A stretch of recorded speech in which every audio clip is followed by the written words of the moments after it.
ប្រជាជនគ្រប់ព្រះអង្គបងប្អូនជនរួមជាតិអ្នកសារព័ត៌មានជាទីមេត្រីខ្ញុំគណៈខ្ញុំសូមធ្វើការសង្ខេបនៅព័ត៌មាន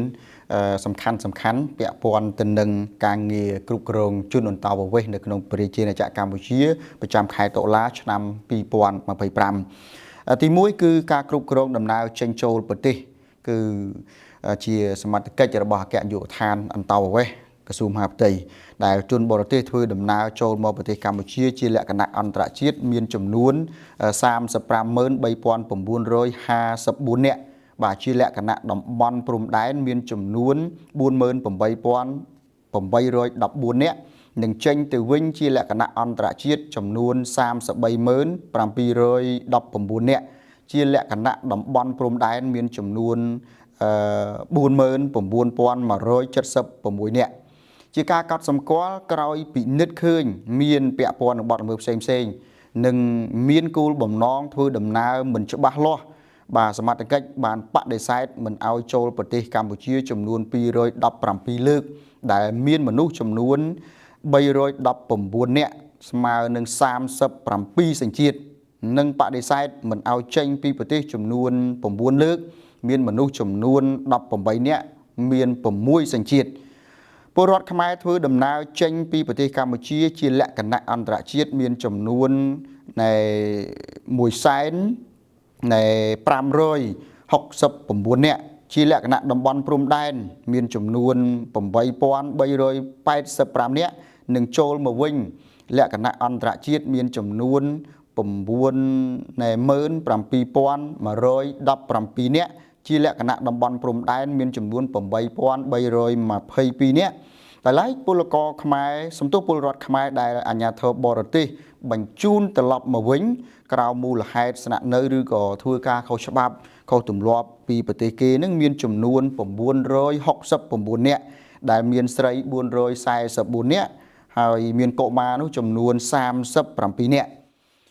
ចូលមកដល់ការងារគ្រប់គ្រងវត្តមានជនបរទេសដែលក្នុងនោះគឺការងារគ្រប់គ្រងជនបរទេសអន្តោប្រវេសន៍និងជនភៀសខ្លួនគឺបានទទួលពាក្យស្នើសុំបានស្នាក់នៅអចិន្ត្រៃយ៍លើកដំបូងនិងពាក្យស្នើសុំបន្តសុពលភាពបានស្នាក់នៅអចិន្ត្រៃយ៍ពីជនបរទេសអន្តោប្រវេសន៍សរុបទាំងអស់វាមានចំនួន440ច្បាប់បាទហើយក្រសួងមហាផ្ទៃបានប្រគល់បានស្នាក់នៅអចិន្ត្រៃយ៍ជូនស្នងការដ្ឋាននគរបាលរាជធានីខេត្តចំនួន2126បានក្នុងនោះបានស្នាក់នៅលើកដំបូងចំនួន134បាននិងបានបន្តសុពលភាពរយៈពេល2ឆ្នាំម្ដង1992បានដោយលើកទី1ហ្នឹងគឺប្រគល់ចំនួន349បានលើកទី2ចំនួន1212បានលើកទី3ចំនួន368បានលើកទី4ចំនួន61បាននិងលើកទី5ចំនួន2បានបច្ចុប្បន្នគឺជនបរទេសដែលទទួលបានឋានៈជាជនភៀសខ្លួននៅកម្ពុជាហ្នឹងគឺថាមានចំនួន63នាក់ស្រី17នាក់មាន8សញ្ជាតិដែលអាចទំនាក់ទំនងបានតែ26នាក់ទេមានស្រី7នាក់និងអ្នកសុំសិទ្ធិជ្រកកោនមានចំនួន9នាក់ស្រី3នាក់មាន5សញ្ជាតិកលេចមកមើលការងារគ្រប់គ្រងជនបរទេសមិនមែនអន្តោប្រវេសន៍វិញគឺបានផ្ដល់ទិដ្ឋាការចូលប្រទេសពេលមកដល់មានចំនួន84194នាក់ក្នុងនោះទិដ្ឋាការប្រភេទ K ចំនួន1429នាក់ទិដ្ឋាការចូលស្នើសុំតាមប្រព័ន្ធអេឡិចត្រូនិក e-visa ចំនួន50867នាក់និងទិដ្ឋាការចេញមានចំនួន676នាក់បានពិនិត្យបែបបទស្នើសុំទិដ្ឋាការបន្តរយៈពេលស្នាក់នៅបណ្ដោះអាសន្នចំនួន95309នាក់ហើយតាមរយៈនេះគឺបានរកឃើញអ្នកស្នាក់នៅហួសរយៈពេលកំណត់ចំនួន250នាក់ធ្វើការផាកពិន័យជាទឹកប្រាក់បាទចំនួន$41310បង់ចូលថវិការបស់ជាតិយើងបាទដែលឡែកការងារបច្ចេកវិទ្យា Digital សម្រាប់គ្រប់គ្រងនៃជនអន្តោប្រវេសន៍ជាទូទៅគឺបច្ចុប្បន្នអគ្គនាយកដ្ឋានអន្តោប្រវេសន៍ក្រសួងមហាផ្ទៃបានរៀបចំនិងអភិវឌ្ឍប្រព័ន្ធបច្ចេកវិទ្យា Digital សម្រាប់គ្រប់គ្រងអន្តោប្រវេសន៍មានដូចជា ប្រព័ន្ធគ្រប់គ្រងអ្នកដំណើរ TMS ប្រព័ន្ធច្រកទ្វារឆ្លាតវៃ Smart Gate ប្រព័ន្ធទិដ្ឋាការពេលមកដល់គឺ VOA ប្រព័ន្ធអេឡិចត្រូនិកស្លាកបាតចូលប្រជាជាតិកម្ពុជា Cambodia Arrival ប្រព័ន្ធពន្យាទិដ្ឋាការ Visa Extension System ប្រព័ន្ធគ្រប់គ្រងវត្តមានជនបរទេសស្នាក់នៅក្នុងប្រជាជាតិកម្ពុជា FPCS ប្រព័ន្ធគ្រប់គ្រងការងារអធិការកិច្ចពលករបរទេសឬក៏ហត្ថពលកម្មបរទេស FLIS ប្រព័ន្ធគ្រប់គ្រងមុខសញ្ញាអន្តោប្រវេសន៍ ALS ប្រព័ន្ធបណ្ដេញចេញ RCMS ប្រព័ន្ធគ្រប់គ្រងអ្នកដំណើរលក្ខណៈតំបន់និងទ្វេភាគីCasino បាទ BLTMS Casino និងថ្នាលផ្លាស់ប្ដូរទិន្នន័យអគ្គនាយកដ្ឋានអន្តោប្រវេសន៍ IDH បានបញ្ចូលទិន្នន័យជនបរទេសស្នាក់នៅរយៈពេលវែងក្នុងប្រព័ន្ធ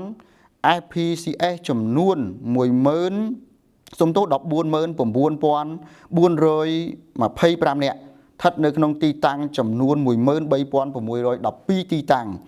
បញ្ចូលក្នុងប្រព័ន្ធ ALS នៅទិន្នន័យមុខសញ្ញាប្រភេទ ABCDE ចំនួន820នាក់33សញ្ជាតិនិងទិន្នន័យមោខៈលិខិតឆ្លងដែនប្រភេទ F ចំនួន448នាក់មាន24សញ្ជាតិជាការកត់សម្គាល់គឺអគ្គនាយកដ្ឋានអន្តោប្រវេសន៍ក្រសួងមហាផ្ទៃបានធ្វើបច្ចុប្បន្នភាពទិន្នន័យមុខសញ្ញាក្នុងប្រព័ន្ធ ALS ចំនួន1924នាក់មាន37សញ្ជាតិក្នុងនោះគឺទិន្នន័យមុខសញ្ញាបញ្ចប់ករណីចំនួន18នាក់មាន4សញ្ជាតិហើយបានសហការស្រាវជ្រាវប្រវត្តិអ្នកដំណើរចេញចូលនៃប្រទេសពីក្នុងប្រព័ន្ធ TMS រកឃើញមុខសញ្ញាឆ្លើយតបទៅក្រសួងស្ថាប័ននិងអន្តរជាតិបានចំនួន1083នាក់មាន36សញ្ជាតិខ្ញុំសូមអនុញ្ញាតសង្ខេបជូនលទ្ធផលការងារពាក់ព័ន្ធទៅនឹងការគ្រប់គ្រងជនអន្តោប្រវេសន៍នៅក្នុងប្រទេសកម្ពុជានិងដំណើរចេញចូលក៏ដូចជាកិច្ចសហប្រតិបត្តិការនៅក្នុងការបង្ក្រាបបទល្មើសផ្សេងៗរួមទាំងការរៀបចំនៅប្រព័ន្ធបច្ចេកវិទ្យា Digital ដើម្បីគ្រប់គ្រងឲ្យរត់ទៅតាមយុទ្ធសាស្ត្របច្ចុប្បន្នរបស់រាជរដ្ឋាភិបាលជាពិសេសគឺជ្រុងទី5គឺរដ្ឋាភិបាល Digital សេដ្ឋកិច្ច Digital ហៅហើយជាដើមខ្ញុំសូមបញ្ចប់ហើយសូមក្រាបថ្វាយបង្គំលានិងសូមគោរពលា